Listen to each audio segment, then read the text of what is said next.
नमस्ते दोस्तों, आप सभी का मेरे YouTube चैनल पे स्वागत है। आज हम बहुत महत्वपूर्ण डिस्कस करेंगे आप लोगों के साथ। 1 अप्रैल 2026 से बैंकिंग रूल्स में बहुत बड़ा चेंजिंग हुआ है और अगर आप इसको नहीं जानते हो तो आप बहुत बड़े परेशानी में फंस सकते हैं। आपके अकाउंट से धड़ाधड़ पैसे कटते जाएंगे। बहुत लोगों के अकाउंट से पैसे कट भी रहे होंगे। स्टार्ट हो चुका है। जो पहले के रूल है उसमें बहुत सारा चेंज किया गया है, बहुत सारे रूल रेगुलेशन को चेंज किया गया। तो सेविंग अकाउंट तो सबके पास होगा, तो आप लास्ट तक इस वीडियो में बने रहिएगा। दोस्तों, ये बदलाव आरबीआई की नई गाइडलाइन जो 1 अप्रैल 2026 से लागू हो गई है, इसकी वजह से स्टार्ट हुआ है। गाइडलाइन रूल रेगुलेशन बहुत लोगों को नहीं पता है, जिसका मतलब सिर्फ सिंपल है बैंक सरकार का कि बैंक प्रणाली को ज्यादा सुरक्षित बनाना है और आपके पैसे पे नजर रखना है। लेकिन जानकारी सबको होनी चाहिए, नहीं तो फंस जाओगे भैया। पुराने नियम के भरोसे रहोगे ना तो फंस जाओगे।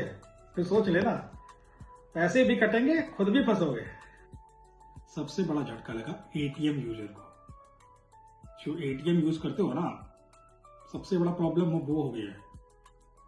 अब उसके लिमिट जो है, फ्री लिमिट, उसके बाद चार्जेस बढ़ गए हैं। एचडीएफसी, पंजाब नेशनल बैंक जैसे कई बड़े बैंकों ने फ्री लिमिट के बाद लगने वाले चार्जेस बढ़ा दिए हैं। अब ये चार्ज करीब 23 रुपए प्रति ट्रांजैक्शन तक जा सकता है। ध्यान रहे, मेट्रो और नॉन मेट्रो सिटी में अलग अलग फ्री लिमिट है। जो मेट्रो सिटी है उसमें 3 फ्री लिमिट है और नॉन मेट्रो सिटी में 5 लिमिट है। उसके बाद जो भी ट्रांजैक्शन होगा उस पर 23 रुपए के करीब चार्जेस। एचडीएफसी जैसे बैंकों ने तो यूपीआई से कैश निकालने वालों को भी फ्री लिमिट में गिनना शुरू कर दिया है। मिनिमम बैलेंस न मेंटेन करने पे भी अब स्ट्रिक्ट चार्जेस लगेंगे। कुछ प्राइवेट बैंक तो बहुत ज्यादा सख्त हो जाएंगे इसमें। रही बात राहत की, तो हम एसबीआई में अकाउंट है अगर आपका और आप मेंटेन नहीं भी करते हो तो कोई एक्स्ट्रा चार्ज नहीं लगेंगे। तो हमारे लिए एसबीआई वहां बेनिफिटेबल होगा। अगर आपके अकाउंट में 10 लाख से ज्यादा का ट्रांजेक्शन हो रहा है या 3 लाख से ज्यादा का जो यूपीआई हो रहा है तो आप रडार पे रहोगे। अब सरकार आपके सोशल मीडिया पर भी नजर रखेगी। यूट्यूब, इंस्टाग्राम, सोशल मीडिया पे भी आपकी नजर होगी और आपके खर्चों का और इनकम का मिलान होना चाहिए। आरटीआर आप क्या दे रहे हो, किस तरह का कितना इनकम दिखा रहे हो, और आप सोशल मीडिया पे 25-25 लाख की गाड़ी दे रहे हो और इनकम टैक्स 5 लाख का भर रहे हो तो आपको नोटिस। सोशल मीडिया वालों के लिए, जैसे फ्लाइट से चल रहे हैं, टूर पे जा रहे हैं, विदेश यात्रा कर रहे हैं, डीजी यात्रा के थ्रू ही कर रहे हैं, डीजी यात्रा का सारा डेटा इनकम टैक्स वालों के पास जा रहा है। अब आप बच नहीं सकते सरकार से। आधार पैन कार्ड लिंक तो है ही है। कैश फ्लो जो कर रहे थे, थोड़ा मोड़ा छुपा भी रहे थे, वो नहीं छुपा सकते। और अगर आप कुछ कर भी रहे हो तो उसको सोशल मीडिया से बिल्कुल दूर रखो। मैं आप सभी को बताना चाहूंगा कि सेविंग अकाउंट में 10 लाख की लिमिट जो है हमारी, 10 लाख से ऊपर जो ट्रांजैक्शन हो रहा है या लोग कर देते हैं, नहीं पता चलता, धीरे धीरे करके कमाने वाला बंदा है तो आता रहे जाए, तो बहुत लोग ट्रांसफर भी करते हैं भाई का पैसा इधर उधर।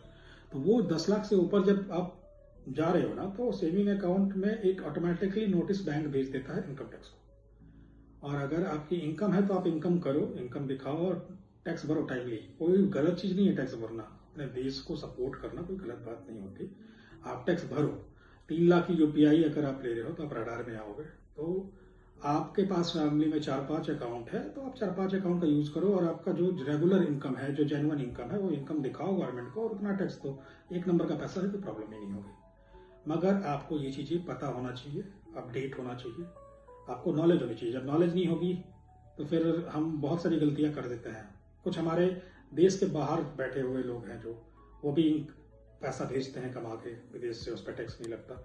मगर सेविंग अकाउंट में वो बहुत सारा फ्लो करते हैं, तो सेविंग अकाउंट का फ्लो कम करना है।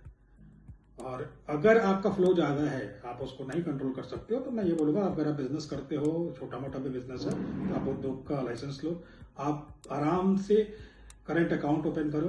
अगर पूरा ट्रांजेक्शन आप उसमें करो, आरटीआर मेंटेन करो, कोई प्रॉब्लम की बात नहीं है। हाँ, चीजों को, नियम को जानना होगा। सोशल मीडिया वाले जो हवाबाजी करते हैं ना, तो उनको तो एक वार्निंग है।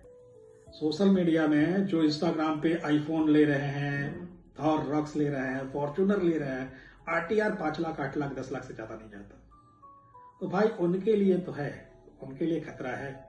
तो या तो दिखाना छोड़ दो, या तो प्रॉपर इनकम अपनी जो आ रही है वो दिखाओ, टैक्स दो, और आराम से जितना हवाबाजी करना है करो, मगर पैसे का हिसाब होना चाहिए।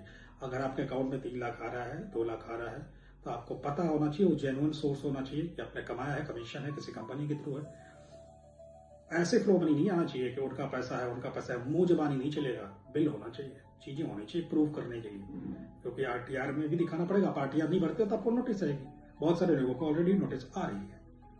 तो आप मेंटेन रहो, अपने सरकार को सपोर्ट करो, अपने जागरूकता को रखो, जानो अपने बारे में, अपने हक के बारे में जानो, रूल रेगुलेशन में अपडेट रहो, और अपडेट रहने के लिए हमसे जुड़े रहो। तो अब मिलते हैं नेक्स्ट वीडियो में, नेक्स्ट टॉपिक के साथ, जो आपके काम की होगी, इन्वेस्टमेंट रिलेटेड होगी। हमारे साथ बने रहिए। चलिए, बाय बाय।